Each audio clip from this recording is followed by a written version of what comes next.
Dando continuidade ao assunto de propriedade dos fluidos, nós vamos falar do item 2.5, viscosidade. Então, já falamos um pouco dela no golpe de Ariete, né, como que ela trabalha junto com a compressão, mas após a nossa aula prática, então, que permitiu a nós entendermos um pouco melhor essa dinâmica, né, da compressibilidade e viscosidade trabalhando juntas, então agora nós vamos entender um pouco mais sobre a viscosidade. Ela é a propriedade dos fluidos responsável pela resistência ao cisalhamento. Então, o que é esse nome bonito? Nós já falamos dele, né? O cisalhamento. Então, quando nós temos aí um fluido escoando por dentro de uma tubulação, é como se ele escoasse como placas sobrepostas umas sobre as outras, né? Então, nós já vimos isso na aula anterior, onde se nós dividíssemos então o fluido em placas aí infinitesimalmente pequenas, né? É como se então nós tivéssemos essas placas se deslocando umas sobre as outras, porque nós sabemos que no centro da tubulação a velocidade é levemente maior. Isso está relacionado com a viscosidade do fluido com as paredes do tubo e entre camadas adjacentes, né? Então, da mesma forma que nós entendemos a compressibilidade por meio de formas, de esquemas, né, vamos dizer assim, tentando trazer isso mais para uma visão prática da fórmula de aplicação, né? Então, antes de mostrarmos a teoria, de chegar na fórmula, vamos tentar entender isso, né? Imagine que você pegou, então, nessa camada aqui, né, em duas placas vizinhas, duas placas de uma determinada área, né? E nós sabemos que essas placas têm velocidade, as duas estão escoando dentro da tubulação. Porém, nós estamos dizendo que essas placas elas têm velocidades diferentes, né? No meio, no centro da tubulação, nós temos uma velocidade maior. Então, matematicamente, nós podemos escrever que a placa do meio ela tem uma força maior para escoar, que resulta numa velocidade mais uma variação de velocidade. Então, nós temos as duas placas com velocidades, né? Não tem nenhuma fixa, todo o fluxo no centro da tubulação está escoando, porém, nós temos uma placa no meio que tem uma velocidade um pouco maior do que a sua vizinha. Então, nós escrevemos V mais ΔV, a maneira matemática de escrever isso. A mesma velocidade e mais uma variação de velocidade. Ela tem uma velocidade levemente superior à vizinha dela. Isso aqui é resultante de uma força, né? Então, eu tenho uma força, é como se eu tivesse uma força a mais no meio, né? Nesse escoamento no meio da tubulação. Bom, agora vamos imaginar o seguinte, nós estamos falando de viscosidade. Imaginem que essas duas placas, elas então estão sobrepostas, né, tocando uma a outra, e elas têm viscosidade entre elas. Por que então que a força que vai resultar nesse ganho de velocidade, ela é dividida pela área, né? Imagine que você passe uma fita adesiva ou você pise sobre uma fita adesiva e você sente que fica levemente grudado, o seu sapato fica levemente grudado no chão, né? E se você passar essa fita adesiva em toda a sola do seu sapato, talvez você nem consiga tirar o pé do lugar, né? De tanta força que ficou ali aderida, né? Então a viscosidade ela vai trabalhar com o contato de uma placa sobre a outra em relação à área dessa maneira. A força ela é dividida pela área, por quê? Porque quanto maior a área de contato da viscosidade, menor vai ser a resultante da força. Então, se eu divido a força por uma área, quanto maior for essa área, né, o Azinho aqui da fórmula que eu estou dividindo, quanto maior o divisor, menor vai ser a resultante, né, o resultado dessa divisão. Então, nós podemos fazer essa comparação aí de você pisar numa fita adesiva, né? Quanto maior a área de contato, se eu tenho viscosidade entre duas áreas, menor vai ser a resultante da força, né? Bom, isso aqui agora que vocês já conseguiram visualizar, nós podemos dizer que é proporcional ao quê? Ao ΔV, ΔZ. Isso vem lá dos princípios da derivada, né? Então, uma variação de velocidade por uma variação de distância, não é? Bom, isso é só questão de conceito matemático. O que eu quero que vocês entendam é que duas placas sobrepostas uma sobre a outra, as duas têm velocidades, mas uma tem um pouco a mais de velocidade. Então, podemos escrever V mais ΔV, mais um pouco de velocidade, né? Mais uma variação de velocidade, que é resultante dessa força maior no centro aqui, na placa que está no centro da tubulação. Então, entendemos, fazendo esse exemplo do calçado, né, grudando no chão, a força ela vai ficar dividida pela área, então quanto maior a área, menor a resultante dessa divisão, resultante dessa força, e isso tudo é proporcional ao ganho de velocidade, não é? A divisão da força pela área é proporcional ao ganho de velocidade que nós teremos, certo? Quanto maior a área, menor vai ser o ganho de velocidade, porque a resultante da força não é a velocidade, esse ganho de velocidade na outra placa, tá? Então, gente, novamente aqui eu quero mostrar para vocês, tentando trazer de uma maneira mais ilustrativa de onde que vem a fórmula da viscosidade.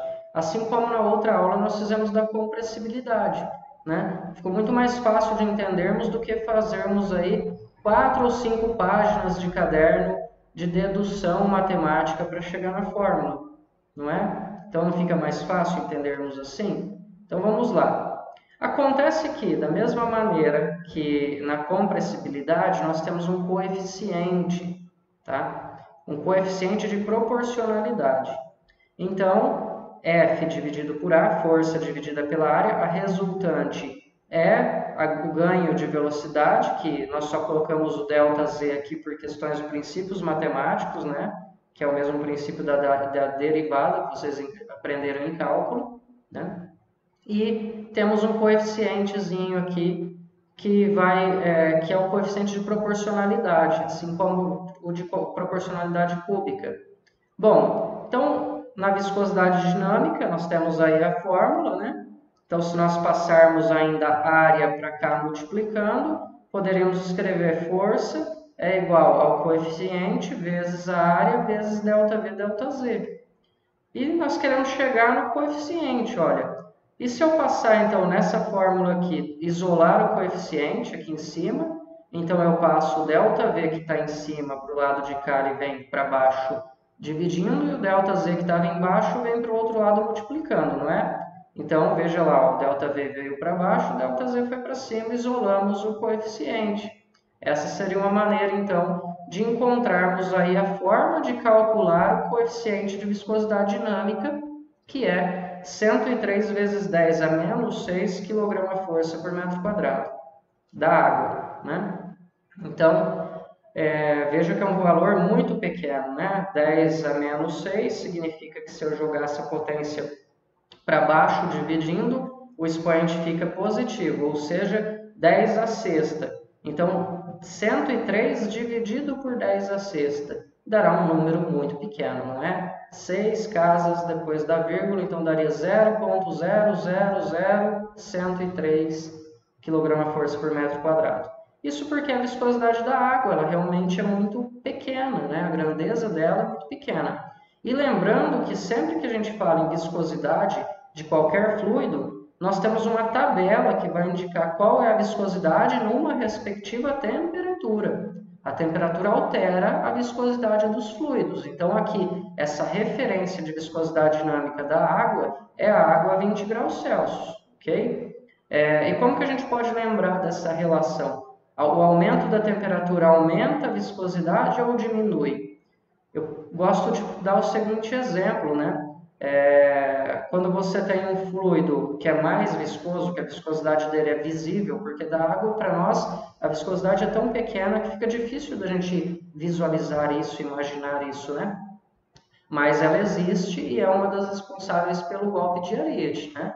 Ela é uma das responsáveis pelo funcionamento do carneiro hidráulico, por exemplo, da bomba martelo, né? Que nós vimos na aula anterior, na aula prática. Bom, então vamos relacionar isso com o óleo de fritura, né?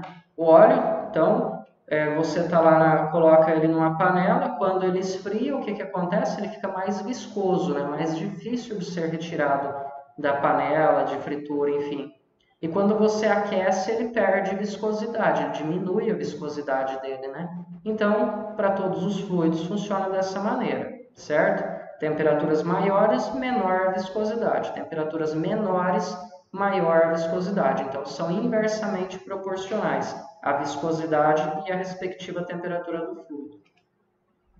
Temos também a viscosidade cinemática, representado aí, então, por essa letra R, né, dividida por μ e o ρ, né? Então, nós temos aí uma viscosidade cinemática de 1,01 vezes 10 a menos 6 metros quadrados por segundo, ok? Então, só para fazermos uma aplicação, vou deixar esse exercício aqui para vocês resolverem, é só aplicar na fórmula de viscosidade, tá? Então, nós estamos falando de um reservatório de água de 1 metro cúbico a 10 graus Celsius sobre uma pressão de 10.000 kgfm por metro quadrado. Ao aumentar a pressão para 20.000 kgfm por metro quadrado, qual deverá ser o novo volume de água nesse reservatório? Então, está aqui o módulo de elasticidade da água.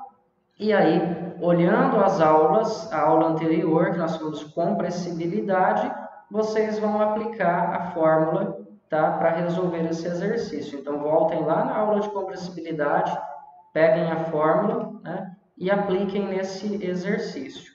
Então, nós queremos saber, nós temos um volume inicial de 1 metro cúbico, dobrou a pressão, que esse 1 metro cúbico estava sofrendo, né? De 10.000 foi para 20.000 kgfm por metro quadrado, e queremos saber qual será o novo volume da água, ok? Então, esse volume será menor, que está sofrendo compressibilidade, mas menor quanto, né? Então, a ideia desse exercício é mostrar para vocês que, mesmo aumentando muito a pressão, a água sofre pouquíssima variação de volume. Tá? Então, vocês vão aplicar nesse exercício e, tendo dúvidas, então, me enviem as dúvidas, certo? Bom, mais um item aí de propriedade dos fluidos, que é coesão, adesão, ângulo de contato e tensão superficial, para a gente encerrar o assunto de propriedades dos fluidos. Coesão é a atração entre as moléculas do próprio fluido, não é? E a adesão, a atração entre as moléculas do fluido e do sólido com o qual estabelece contato. Bom, vamos pegar o seguinte exemplo. Vamos pensar aqui uma determinada superfície, poderia ser uma mesa, e colocamos aqui um determinado fluido. Vamos despejar uma certa quantidade de um fluido sobre essa mesa. Ele vai formar um ângulo de contato com a mesa, tá? Então, esse ângulo aqui é o ângulo de contato. Nesse caso, seria o exemplo de um fluido que tem a adesão maior do que a coesão. Veja, ele adere mais à superfície de contato, no caso com o sólido, do que entre as partículas do próprio fluido. Esse aqui poderia ser um exemplo de água pura, ok? E nesse segundo exemplo aqui, nós temos também, vejam, um ângulo de contato bem maior, né? Então, está aqui. Esse seria um exemplo de coesão maior do que adesão. Então, as moléculas do próprio fluido têm um poder maior de atração do que a atração que elas estabelecem com o sólido com o qual tem contato, né? Estão em contato. E aqui seria um exemplo o mercúrio. Tá? Hoje em dia não se usa mais fazer esse tipo de aula prática, mas eu cheguei, quando era criança, a brincar com mercúrio em aulas práticas, onde a professora trazia, despejava um pouquinho de mercúrio na mão do aluno e o aluno ficava brincando, parecia uma bolinha, uma esfera de metal, né? O mercúrio, então, ele tem uma coesão tão grande, uma atração entre as moléculas dele próprio, né? Tão grande que ele forma como se fosse uma bolinha na mão, ele não adere à mão da gente, ele forma como se fosse uma bolinha de metal, e é um fluido, se você apertar ele espalha, né? Ele é um fluido que tem uma coesão muito grande, maior do que a adesão, então ele tem esse comportamento aqui, tá? Bom, tensão superficial, representada pela letra sigma, é responsável pelo fenômeno em que a camada superficial de um fluido se comporta como uma membrana elástica. Essa propriedade é causada por forças de coesão entre as moléculas deste fluido. Isso acontece para a água também, tá? Então, Vamos imaginar que você está dentro de uma determinada caixa aqui com água, né? E em todas as direções, as moléculas desse fluido se atraem, não é? Elas têm atração. Então, adesão, aliás. Então, elas estão aqui se atraindo. Porém, na superfície é como se nós tivéssemos um desbalanço dessas cargas de atração, né? Então, continuando, né, essa propriedade é causada pelas forças de coesão entre as moléculas do próprio fluido. Enquanto as moléculas situadas no interior de um líquido são atraídas em todas as direções pelas moléculas vizinhas, as moléculas da superfície sofrem apenas atrações internas. Esse desbalanço de forças de atração faz com que a interface se comporte como uma película elástica. Tá? Então, deixei um pouco de texto aí para depois, na hora que vocês estiverem estudando, lembrarem, né, desse exemplo que eu dei para vocês. Adota-se tensão superficial para a água de 20, no caso como referência a 20 graus Celsius, né, tensão superficial como 0,00743 kgfm por metro. Essa é a unidade. Gente, então aqui, quem nunca viu uma aranha caminhando sobre a água, ou pequenos insetos, né? Ou mesmo a poeira, uma poeirinha fina sobre a água. Isso é causado devido à tensão superficial, tá? Que é como se a superfície do fluido, no caso até da água, se comporte como uma película elástica. Então veja, a própria poeira. A poeira não é solo, né? O solo é mais denso do que a água, então ela teria que afundar. O que faz ela não afundar, aquela poeirinha fina, mesmo sendo mais densa do que as moléculas de água? Né? Ah, mas a poeira é muito fina, ela é mais densa, ela é mais pesada que a água. Né? Você está vendo o grãozinho de poeira ali, a poeirinha, mas a água você não vê a molécula de água. Né? Então, mesmo sendo uma poeira fina, ela é mais densa que a água e deveria afundar. Ela não afunda por causa, então, da tensão superficial. Ok? E mais um assunto, então, né, dentro de propriedade dos fluidos, a capilaridade. E aqui eu vou dar um exemplo prático para vocês. Se você pegar um copo de vidro, colocar uma quantidade de água dentro dele, você vai perceber uma leve curvatura da água na parede com o vidro do copo, não é? Façam isso em casa, peguem um copo de vidro bem limpo, bem, né, transparente, coloquem um pouco de água e cheguem bem próximo, analisem. Vocês vão ver uma leve curvatura da água com a parede do vidro. Então imagine, se fosse um copo mais estreito.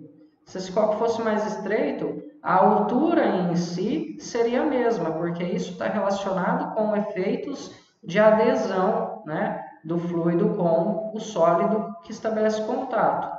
Mas o que seria então teoricamente a capilaridade? Quando você tem um tubo que ele é tão fino, que faz essas duas curvaturas se encontrarem, é como se elas ganhassem força, né? Já que é uma adesão com a parede, ele ganha força e sobe, contrariando a ação gravitacional. Então a capilaridade, você pode ter um tubo de vidro para calcular a capilaridade, como é o exemplo que eu vou deixar para vocês, ou ainda nós temos outros fenômenos de capilaridade no próprio solo, não é? Efeitos de capilaridade em tubos, então, capilares, nos microporos do solo, né? Então, nós temos efeitos capilares que, teoricamente, é assim que é explicado para nós. E aqui a fórmula para calcularmos a altura de elevação da capilaridade, né? Está aqui. Essa é a nossa fórmula, então, para calcular qual será o efeito capilar, a altura, né? E tá lá, então o H, efeito capilar, ou a altura em que o fluido chega por efeitos capilares, o ângulo de contato, né? Então, no caso da água, nós vamos adotar zero, tá? Por quê? Porque nós vamos trabalhar com a água. Então, embora você coloque uma quantidade de água sobre uma mesa e veja uma leve curvatura, para a água, essa curvatura é quase que, esse ângulo de contato é quase que zero. Então, o cosseno de zero é 1, tá? Então, para esse exemplo que é teórico, nós vamos considerar o ângulo como zero, tá? porque tendendo ali ao limite, né, seria zero, porque é muito pequeno o ângulo de contato da água com a superfície, tá? Se fosse outro fluido, então trabalharíamos o respectivo ângulo. Então, estão aqui, né, o peso específico da água, que vocês já estão acostumados a trabalhar, e o raio do tubo capilar. Então, só cuidado que aqui é o raio, não é o diâmetro do tubo, né? E então está um exemplo para vocês aplicarem, fazerem a aplicação desses dados na fórmula. Qual o diâmetro mínimo que um tubo de vidro precisa ter para que a água não sofra ações capilares superiores a 1 milímetro. Então, 1 milímetro seria o H da nossa fórmula e é só um exercício de aplicação de fórmula que eu trouxe para vocês treinarem aí. Tá? Qualquer dúvida, então aí os dados, né? Façam esses exercícios e me enviem, ok? Bom, vamos lá. Pressão de vapor, só voltando um pouco, vocês vão observar aqui que nós estávamos trabalhando sempre com os valores de 1000 kg-força por metro cúbico. Desculpa, aqui ó, é metro cúbico, tá? Isso aqui é peso específico, então é metro cúbico aqui. Estávamos trabalhando sempre 1000 e agora caiu para 998,2. Por quê? Porque está relacionado com a temperatura. Peso específico também está relacionado com a temperatura. Então, na tabela, a 20 graus, eu estou trazendo esses detalhes agora, só para vocês irem lembrando que tudo está relacionado com a temperatura, tá? Poderia falar simplesmente que é 1000 e pronto, até o final da nossa disciplina, mas vocês precisam entender, afinal vocês estão fazendo um curso de engenharia, entender que tudo isso está relacionado a temperaturas, então sofre variações, né? Embora sejam variações muito pequenas, nós temos que considerá-las em alguns exercícios. Aqui, como é um exercício de precisão muito, né, alta, estamos trabalhando com 1 milímetro de variação, então nós precisamos considerar os valores sem ficar arredondando, né, levar mais aí ao pé da letra os dados de fato, né, os valores em função da temperatura, né, e não simplesmente arredondar os valores, tá? Bom, pressão de vapor, que ao mesmo tempo tensão de vapor, porque tensão é pressão negativa, né? Então, é a pressão na qual ocorre a ebulição do respectivo fluido, tá? Vocês vão ver muito falar sobre pressão de vapor, nós vamos trabalhar isso no cálculo de motobombas mais para frente, tá? Que ele é importante.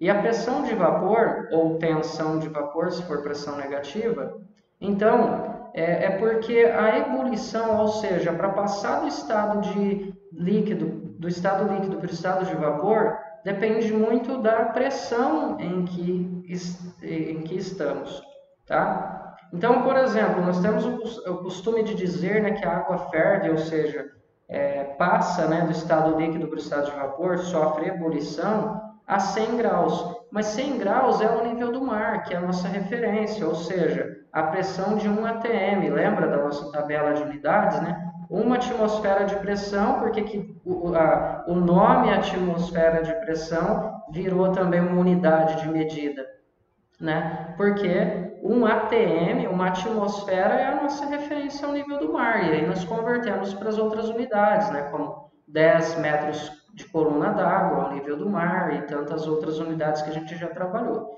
Então, a água passa para o estado de vapor a 100 graus no nível do mar.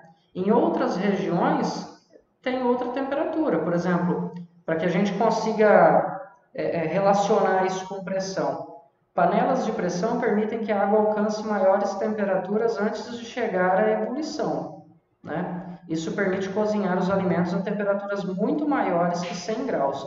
Eu gosto de trazer esse exemplo para que facilite nós relacionarmos as pressões com as temperaturas. O que acontece numa panela de pressão? Por que ela cozinha mais rápido? Por causa da pressão? Não. Se fosse por causa da pressão, o alimento que você colocou dentro da panela, uma batata, por exemplo, sairia amassada, completamente amassada devido à alta pressão, não é? Então não tem nada a ver com a pressão. Por que a pressão, então, ajuda no cozimento? Não é a pressão que faz a temperatura entrar no alimento. A pressão é só para que você consiga elevar a temperatura da água a temperaturas muito maiores do que 100 graus. Porque em alta pressão a água continua no estado líquido por mais tempo, ou melhor, com temperaturas maiores. Você chega facilmente a 300 graus, 400 graus dentro de uma panela de pressão, sem que a água passe para o estado de vapor. É claro que tem uma válvulazinha onde escapa um pouquinho de pressão ali, aquilo é até um controle por causa dela, senão a pressão continua aumentando, aumentando, e uma hora a panela iria se romper, iria explodir, né? Por isso que as válvulas das panelas de pressão têm que ter um certo cuidado, limpeza e tudo mais, para que se ela entupir, ela vai explodir, porque você tem fogo ali, então termodinâmica está aumentando a pressão, ela vai continuar aumentando quanto mais você aquecer, né? Então aquela válvula é um limite, vamos dizer, que a panela trabalha, consegue trabalhar um limite de pressão, mas basicamente é isso. Você aumenta a pressão no interior da panela, não é para a pressão em si cozinhar o alimento, e sim para que a temperatura chegue a valores muito maiores que 100 graus. E como que a gente consegue fazer a água chegar a temperaturas a mais de 100 graus sem passar para o estado de vapor? Aumentando a pressão, ok? Bom, então agora que vocês já entenderam essa relação, então, né, como eu disse, não é a pressão que faz cozinhar mais rápido, é a temperatura maior. E aí, então, o que isso tem a ver com hidráulica, né? É porque isso ajuda, esse exemplo ajuda vocês a lembrarem que quanto maior a pressão, maior a temperatura para a ebulição. Maior será a temperatura para que a água passe do estado líquido para o estado de vapor. E nós já vimos que a altitude se relaciona com a pressão de que maneira? Quanto maior a altitude, o que acontece com a pressão atmosférica? Né? Então a pressão diminui, não é? A máxima pressão atmosférica que nós temos é no nível do mar, ou ainda nas raríssimas regiões que temos do globo que são abaixo do nível do mar, como o Mar Morto, né? Então, o nível do mar, de uma certa forma, né, nós temos uma pequena variação de um oceano para o outro, mas cada país tem aí, né, nós vimos lá na primeira aula, cada país adota o seu valor, o seu ponto de referência, porque tem pequenas variações, né, pequenas variações devido aí até rotação do globo e tudo mais. Mas a questão é, da nossa referência, do nível de mar do mar, da nossa referência, aqui no Brasil, por exemplo, o que acontece à medida que eu subo, né? Eu estou indo, sair do nível do mar, estou subindo a Cordilheira dos Andes. Aí temos muito o costume de dizer que o ar vai ficando rarefeito, né? Que o time de futebol foi jogar em altitude e teve dificuldade porque o ar é rarefeito. O que quer dizer isso? Pressão lá é baixa. Nós estamos acostumados a respirar num determinado local que tem uma pressão atmosférica, que o ar entra naturalmente pela nossa narina, né? A gente só precisa liberar o ar para que ele entre e então sai e a gente respira naturalmente. Agora, quando você vai para uma região onde a pressão atmosférica é muito mais baixa, você começa a ter que fazer força para puxar o ar. O ar já não entra mais com aquela pressão que você estava acostumado, né? Então não é tão fácil, ou pelo menos não é da mesma maneira que você estava acostumado a respirar. Você vai começar a sentir dificuldade. O seu organismo que estava acostumado a viver numa região onde tem uma determinada pressão, né, atmosférica, de repente você está numa região que a pressão é menor, você passa a sentir o seu organismo puxando esse ar para respirar. Né? Então esse é um outro exemplo aí para ajudar vocês a lembrarem que quanto mais eu subo, menor a pressão atmosférica, não é? Bom, então vejam aqui, a panela de pressão vai ajudar a gente a lembrar que quanto maior a pressão, maior a temperatura para ebulição. Então o inverso é verdadeiro, quanto menor as pressões, menor as temperaturas para ebulição. E como que eu relaciono pressão com altitude? Quanto maior a altitude, menor a pressão. Então, né, pensando aqui na hidráulica e juntando com esses exercícios, com esses exemplos que eu passei para vocês ajudarem a gravar, né, essas relações inversamente proporcional ou diretamente proporcional, então nós temos aqui que quanto maior a altitude, então, menor a temperatura para ebulição. Ou seja, Quanto mais eu estiver em altitude, menor a temperatura para ebulição. Então, na Cordilheira dos Andes, talvez a água evapore a 80 graus Celsius, a 70 graus Celsius, porque lá a temperatura é menor. Então, eu preciso de menos temperatura para fazer a água passar para o estado de vapor, não é? Ok? Bom, e aí lembrando de onde vem essa história da pressão atmosférica, né? Quem que, num primeiro momento, conseguiu quantificar isso? Então, aquela velha experiência de Torricelli, o que Torricelli fez? Pegou um tubo de vidro, encheu de mercúrio e virou esse tubo aqui com mercúrio dentro de um outro recipiente também com mercúrio. Bom, ele observou que o mercúrio é muito pesado, não é? Tem densidade 13,6 vezes maior que a água, né? Então ele observou que o mercúrio começou a descer e estabilizou numa determinada altura. Por quê? Porque o tubo era hermeticamente fechado, então foi criando um vácuo, e esse vácuo passou a segurar aquela coluna de mercúrio que tinha um determinado peso, mas parou de descer. Ele fez isso inúmeras vezes e percebeu que sempre o mercúrio estabilizava nessa mesma altura. A 76 centímetros de altura, o mercúrio parava de descer. Logo, como ele não tinha manômetros, né, ou vacuômetros, equipamentos para medir essa pressão negativa aqui, né, se ele tivesse, ele poderia ter instalado aqui na ponta desse tubo um medidor de pressão ou de vácuo. E aí, então, ele saberia exatamente qual é a força do vácuo que está segurando essa coluna, né? Que então ele considerou o quê? A pressão externa ao tubo de vidro, que é a pressão atmosférica, equivale a uma coluna de mercúrio de 76 centímetros. O peso do mercúrio numa coluna de 76 centímetros equivale à pressão externa que estaria então empurrando esse fluido para que ele não descesse, né? Foi assim então que ele começou a chamar a pressão atmosférica de 760 milímetros de Hg, né? Porque 76 centímetros é a mesma coisa que 760 milímetros, e aí nós podemos passar para qualquer unidade, 0,76 metros e assim por diante. Então tá lá, ó. Ok? Bom, gente, então vejam, com uma coluna de cerca de 1 metro aí em laboratório, graças ao uso do mercúrio, ele conseguiu fazer essa experiência, né?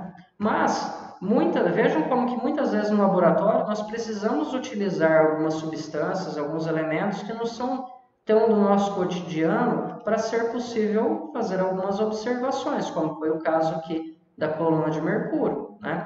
Então, se ele sabe que o peso específico do mercúrio é 13.600 kgfm por metro cúbico, imagine se você pegar uma caixa de 1 por 1 por 1, né, 1 metro cúbico, e retirar a água tem 1.000 kgfm por metro cúbico.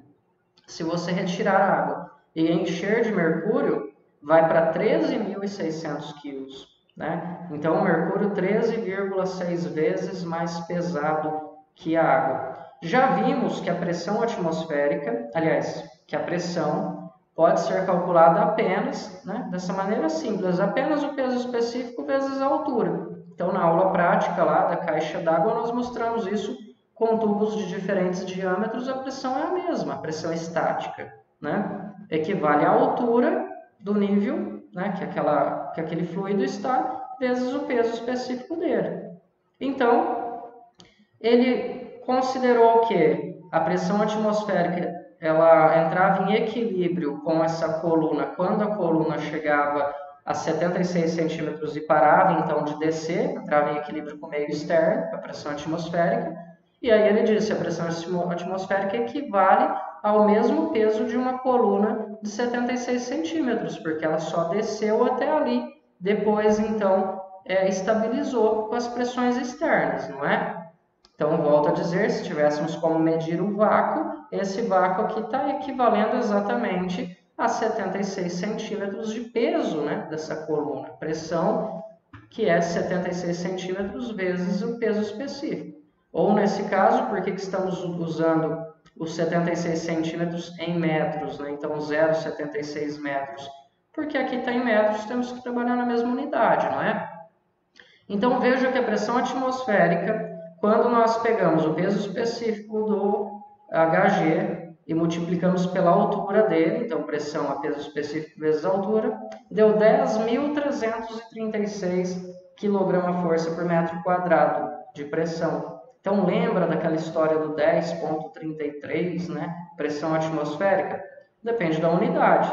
Se for em quilograma-força por metro quadrado, 10.336, ok? E aí lembra como que a gente passa isso para MCA, né? Então vamos lá. Continuando esse exemplo.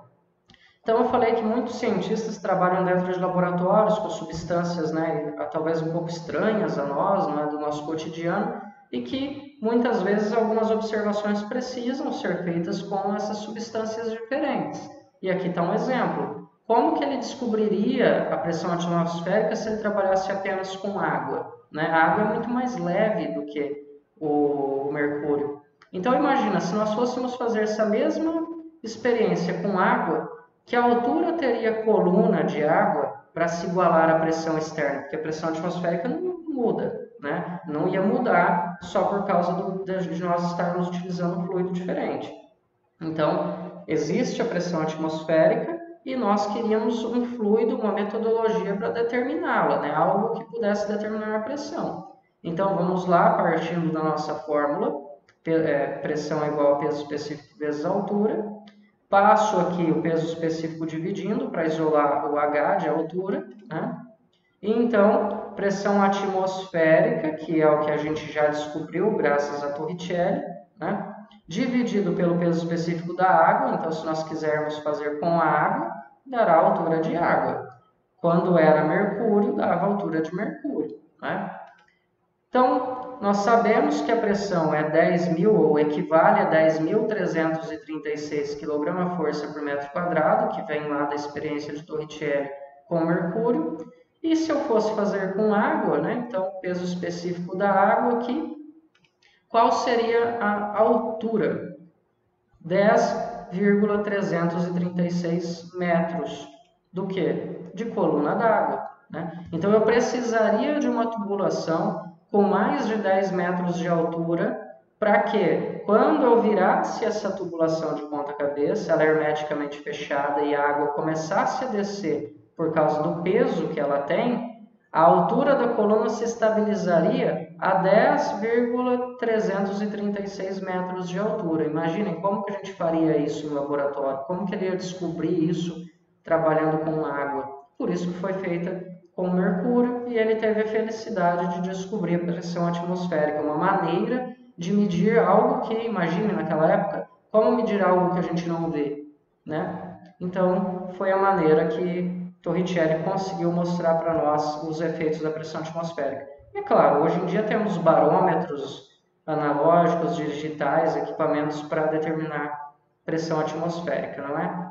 Eu vou até deixar numa descrição desse vídeo alguns links aí de barômetros caseiros, tá? Como que você consegue, inclusive, fazer uma suposta previsão de chuva com barômetros caseiros. O que é a previsão de chuva? Lembrando rapidamente, por que quando a pressão atmosférica diminui, chove? Né? Geralmente, quando diminui a pressão atmosférica, chove. Porque o ar naquele lugar, na superfície terrestre que está aquecida, o ar sobe. O ar, quando ele sobe aquecido, então ele está quente e sobe, a pressão atmosférica diminui, o ar está subindo. Né? Então, naquele ponto, a pressão atmosférica diminui. E o ar quente entra em contato com a nuvem de chuva, que são gotículas de água lá cristalizadas, condensadas, não é? Então, derrete aquela água, aquela vapor de água que subiu e condensou, aglutinou várias gotículas condensadas e se tornou uma nuvem de chuva. Então, esse ar quente derrete a água e vira chuva, num ponto de baixa pressão, com referência ao Sol, né? Bom, isso tudo vocês vão ver mais detalhadamente lá na disciplina de hidrologia, né? Bom, lembrando que isso aqui, a referência é o nível do mar, né? Então 10,336 MCA é a pressão atmosférica no nível do mar, que se fosse em mercúrio, seria 76 centímetros de coluna de mercúrio, não é? Bom, a variação da pressão atmosférica em função da altitude. Então, nós estamos falando bastante de pressão atmosférica, né?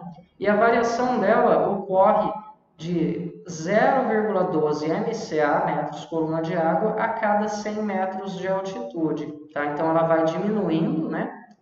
E aí nós temos essa relação matemática aqui. Eu não gosto de chamar isso de fórmula, porque vejam como é simples.